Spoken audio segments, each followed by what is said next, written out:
Assalamualaikum and hello everyone. I'm Sami, I'll be for you. So, how are you guys? Hopefully you're doing great. তো আজকে আবারও চলে এলাম সম্পূর্ণ নতুন একটি টপিকের উপর ভিডিও নিয়ে। আজকে আমরা পার্সন স্পিচ নিয়ে আলোচনা করব।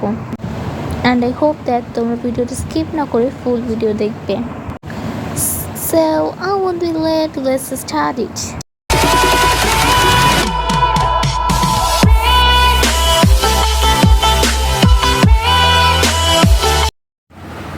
তো আজকে দেখো আমরা সম্পূর্ণটা নতুন টপিক নিয়ে চলে এসেছি বিকজ আমরা এতদিন কিন্তু ট্রান্সফরমেশন সেন্টেন্স নিয়ে আলোচনা করছিলাম, বাট আজকে আমরা পার্টস অফ স্পিচ নিয়ে আলোচনা শুরু করব। অ্যান্ড আজকের পর থেকে কিন্তু পার্টস অফ স্পিচ নিয়ে সকল ভিডিও দেওয়া শুরু হবে। অর্থাৎ পার্টস অফ স্পিচ তো আমরা সকলে জানি পার্টস অফ স্পিচ 8 প্রকার, সেই 8 প্রকারের উপর বিস্তারিত সব আলোচনা আমাদের আগে দেওয়া হবে।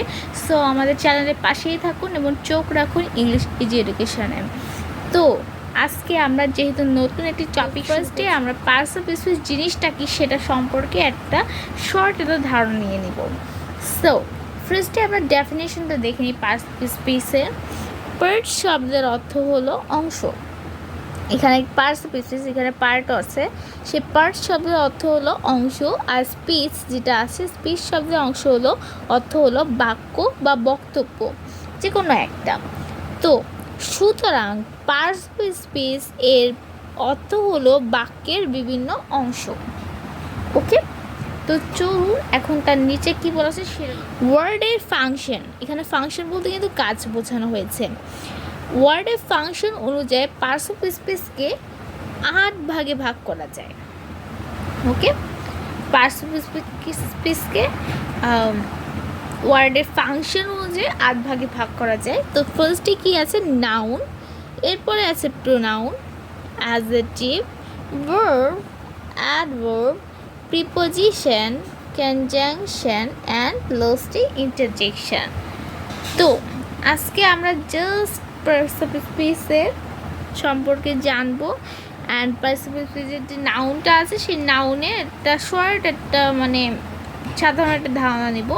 তো চলো ফার্স্টে দেখে নেওয়া যাক নাউন অর্থ কী। নাউন অর্থ হলো বিশেষ্য।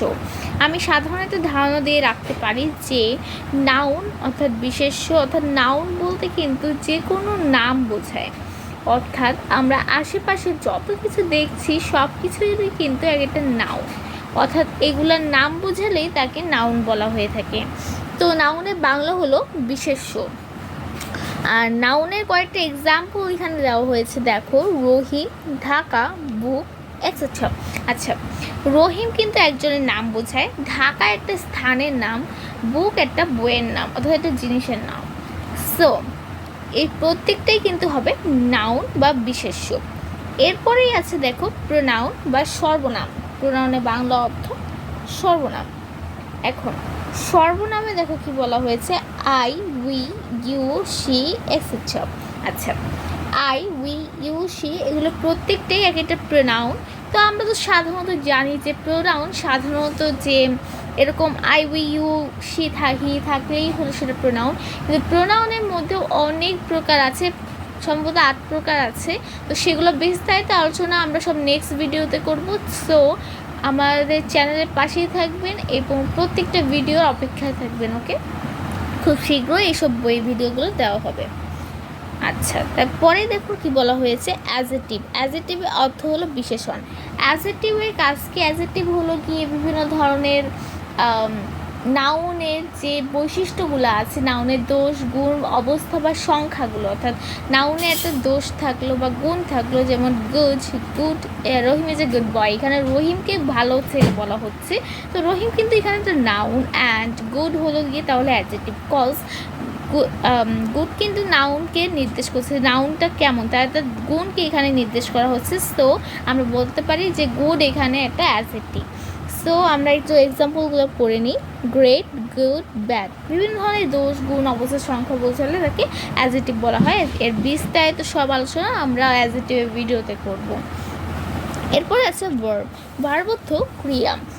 কোনো কাজ করাকে যেসব ওয়ার্ড দ্বারা কোনো কাজ করা বোঝানো হয় তাকে কিন্তু ভার্ব বলা হয়। এর অর্থ ক্রিয়া। এর কত এক্সাম্পল আছে, স্লিপ, ইট, প্লে, বিভিন্ন ধরনের ভার্ব, এগুলো আমরা সবসময় ইউজ করে থাকি এক্সেট্রা, এগুলো হলো ভার্ব। ওকে, এরপরে আছে অ্যাডভার্ব। অ্যাডভার্বের বাংলা অর্থ হলো ক্রিয়া বিশেষণ। এখন ক্রিয়া বিশেষণগুলো কী কী এক্সাম্পল আছে, স্লোলি, হার্ডলি। আচ্ছা, ক্রিয়া বিশেষণে কি, ক্রিয়া বিশেষণ সবসময় ভার্বের যেই দোষ বা গুণ আছে বা অবস্থাটা আছে সেটা নির্দেশ করবে। অর্থাৎ অ্যাডভার্বের সম্পূর্ণ একটা ধর্মই হলো তার যে ভার্ব বা অন্য কোনো অ্যাডভার্ব বা অ্যাডজেক্টিভ এর হলো দোষ, গুণ বা অবস্থান নির্দেশ করে, এটাই অ্যাডভার্বের কাজ। এরপরে আছে দেখো প্রিপোজিশন। প্রিপোজিশন অর্থ অব্যয়। এগুলো বিভিন্ন যে আমাদের সেন্টেন্স আছে সেই সেন্টেন্স মেক করার সময় ইউজ করা হয়। এগুলো যখন আমরা প্রিপোজিশন পড়বো তখন আরও বেশি ক্লিয়ার হয়ে নেবে, একদম ভালো মতো বুঝে নেব। কয়েকটা এক্সাম্পল দেখো, অফ, ইন, আপ, এক্সেট্রা, এগুলো হলো প্রিপোজিশনের উদাহরণ। এরপর আছে কনজাংশন। কনজাংশন অর্থ হলো সংযোজক অব্যয়। দুইটা বাক্যকে একসাথে একটা বাক্যকে তৈরি করার জন্য, অর্থাৎ দুইটা বাক্যকে একসাথে জয়েন দেওয়ার জন্য মাঝখানে একটা ওয়ার্ড বসাতে হয়, সেই ওয়ার্ডকেই বলা হয় কনজাংশন বা সংযোজন অব্যয়। এটার দুইটা উদাহরণ আছে দেখো, বিকজ, অ্যান্ড, আরও ইত্যাদি ইত্যাদি জিনিস আছে। তো এইগুলা হলো গিয়ে আমরা সব কনজাংশনের ভিডিওতে বিস্তারিত সম্পর্কে আলোচনা করব। তো লাস্টে আছে দেখো 8 নাম্বার যেটা, সেটা হলো ইন্টারজেকশন। এর অর্থ হলো আবেগসূচক অব্যয়। অর্থাৎ আমরা যে এতদিন এক্সক্লামেটরি সেন্টেন্স পড়ে এসেছি এগুলো কিন্তু আবেগসূচক অব্যয়। এই যে হুরে পড়েছি, আল্লাস পড়েছি, ফাই পড়েছি, এক্সেট্রা যে আমরা পড়েছি এগুলো সবই কিন্তু ইন্টারজেকশন প্রাইসের মধ্যে পড়ে। তো চলো, আমরা তো এখানে 8টা সম্পর্কে জানলাম, সাধারণত ধারণা নিলাম। এখন আমরা এই নাউন সম্পর্কে একটু ধারণা নিয়ে আসি, চলো। তো আমরা দেখো এখানে নাউন সম্পর্কে চলে এসেছি। তো নাউনে দেখো কি বলা হয়েছে, কোনো কিছুর নামকে নাউন বা বিশেষ্য বলা হয়। আমি একটু আগে যেটা বলেছি, কোনো কিছুর নামকেই কিন্তু নাউন বলা হয়ে থাকে। আচ্ছা, যেমন দেখো পারসন। আচ্ছা, নাউন হলো গিয়ে কোনো কিছুর নামকে বোঝায়। এখন নাউন কী হতে পারে সেগুলো কিছু এক্সাম্পল আমি এখানে দিয়েছি। তো চলো এগুলো এক এক করে পড়ে ফেলা যাক। নাউনের কিছু পার্সনের নাম হতে পারে, পার্সন অর্থাৎ ব্যক্তি সম্পর্কে, ব্যক্তিকেও নাউন বলা যায়। ফর এক্সাম্পল ফারিয়া, রায়হান, রুমেরা, এরা কিন্তু এক একটা ব্যক্তির নাম। সো এগুলাকে কিন্তু নাউন বলা হয়। তেমন আমরা বুঝতে পারলাম যে পার্সনকে নাউন বলা হয়। এরপর দেখো বলা হয়েছে অ্যানিমালস। অ্যানিমাল হলো প্রাণী বা পশু পাখি, প্রাণী, এসবকে অ্যানিমাল বলা হয়। যে কোনো অ্যানিমালের নামও কিন্তু নাউন হিসেবে গণ্য হয়। যে frog, wax, lion, dog, etcetera হলো গিয়ে একটা নাউনের উদাহরণ। এরপরে আছে বিভিন্ন ধরনের প্লেস। বিভিন্ন ধরনের স্থানকেও কিন্তু নাউন হিসেবে গণ্য করা হয়। For example Dhaka, Bangladesh, India, বিভিন্ন ধরনের স্থানের নামকে নাউন হিসেবে গণ্য করা হয়। ওকে, এরপরে আছে ল্যাঙ্গুয়েজ। বিভিন্ন ধরনের ভাষার নামকেও কিন্তু নাউন হিসেবে গণ্য করা হয়। ফর এক্সাম্পল ইংলিশ, বাংলা, দেন হিন্দি, এগুলো প্রত্যেকটাই কিন্তু এক একটা নাউন। অর্থাৎ যদি কোনো এগুলো সেন্টেন্সে বসে তাহলে হলো গিয়ে আমরা সেসব ওয়ার্ডকে নাউন বলবো। Okay, for example Bangla is our mother tongue বা বাংলা ল্যাঙ্গুয়েজ, তাহলে বাংলা হলো এখানে নাউন। আচ্ছা, এরপর দেখো অবজেক্ট বা থিংস। অবজেক্ট বা থিংস বলতে কোনো বস্তুকে বোঝানো হচ্ছে। For example pen, rice, etcetera হলো কোনো বস্তু যেগুলোকে নাউন হিসেবে গণ্য করা হয়। এরপরেই দেখো বলা হয়েছে একাডেমিক। এখানে একাডেমিকে কিন্তু একাডেমিক বলতে এখানে আমাদের যে পড়াশোনার বিভিন্ন সাবজেক্ট রয়েছে এগুলোকে একাডেমিক বলা হয়েছে। এখানে বিভিন্ন সাবজেক্টের নাম, পড়াশোনার ব্যাপারে যে সাবজেক্টগুলো আছে যেমন বাংলা, ইংলিশ, অঙ্ক, সমাজ, বিজ্ঞান, এগুলো যে আছে এগুলো এক একটা সাবজেক্টের নামকেও কিন্তু নাউন বলা হয়। ফর এক্সাম্পল দেখো এখানে বলা হয়েছে ফিজিক্স, কিভিক্স, দেন ম্যাথামেটিক্স, এক্সেট্রা, এগুলো কিন্তু এক একটা একাডেমিক সাবজেক্ট অ্যাকচুয়ালি, আর এগুলো কিন্তু এক একটা নাউন।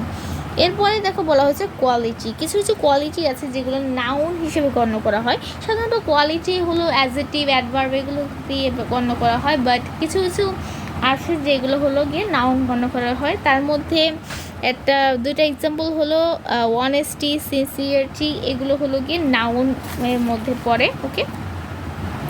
ওকে, তারপরে দেখো কি বলা হয়েছে, আচ্ছা, এরপরে দেখো গেমস, বিভিন্ন ধরনের খেলার নামগুলোকেও কিন্তু নাউন হিসেবে গণ্য করা হয়। ফর এক্সাম্পল দেখো কি বলা হয়েছে এখানে, ফুটবল, ক্রিকেট, হকি এক্সেট্রা হলো গিয়ে তোমার নাউন। এরপরে বলা হয়েছে গ্রুপস। গ্রুপস মানে হলো বিভিন্ন একত্রে, মানে গ্রুপ বলতে দল বোঝানো হয়েছে সাধারণত। তো এখানে ফ্যামিলি কিন্তু একটা দল বা গ্রুপ, টিমও একটা দল বা গ্রুপ। আচ্ছা, এগুলোকে কিন্তু প্রত্যেকটাকেই কিন্তু এক একটা নাউন বলা হয়ে থাকে। এরপরে আছে ডিজিজ। আচ্ছা, ডিজিজ বলতে তেমন বিভিন্ন ধরনের রোগ ব্যাধি বা রোগবালাই সম্পর্কে এখানে বলা হয়েছে।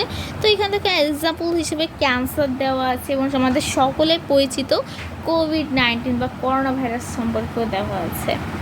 আচ্ছা, আর সর্বশেষ যেটা আছে সেটা হলো গ্যাসেস বা লিকুইড। বিভিন্ন ধরনের গ্যাস বা লিকুইডকেও কিন্তু বলা হয় নাউন। তো এখানে এক্সাম্পলের মধ্যে দেওয়া আছে ওয়াটার কিন্তু একটা লিকুইড, আর অক্সিজেন, কার্বন ডাই অক্সাইড এগুলো কিন্তু সবাই একটা গ্যাস। ওকে, তো আমরা বুঝতে পারলাম যে প্রত্যেকটা জিনিস আমরা এতক্ষণ যেগুলো শিখে আসলাম প্রত্যেকটাই কিন্তু নাউনের অন্তর্ভুক্ত। ওকে, তো আজকে তো আমরা নাউন সম্পর্কে জানলাম, অর্থাৎ নাউনে খুবই সাধারণ একটা ধারণা নিলাম, কিন্তু নাউনেরও অনেক প্রকারভেদ আছে, সেগুলো আমরা নেক্সট ভিডিওতে আলোচনা করব। তো ভিডিওগুলো প্লিজ অপেক্ষা করবে এবং চ্যানেলটিকে সাবস্ক্রাইব করে পাশেই থাকবে, এবং যারা ইতিমধ্যে চ্যানেলটি সাবস্ক্রাইব করে ফেলেছে তাদেরকে অসংখ্য ধন্যবাদ। ভিডিওটিতে লাইক দিয়ে দিও, চ্যানেল সাবস্ক্রাইব করো, অ্যান্ড বেশি কমেন্টের মাধ্যমে আমাকে সাপোর্ট করো। আজকের মতো এই পর্যন্তই। আল্লাহ হাফেজ, আসসালামু আলাইকুম।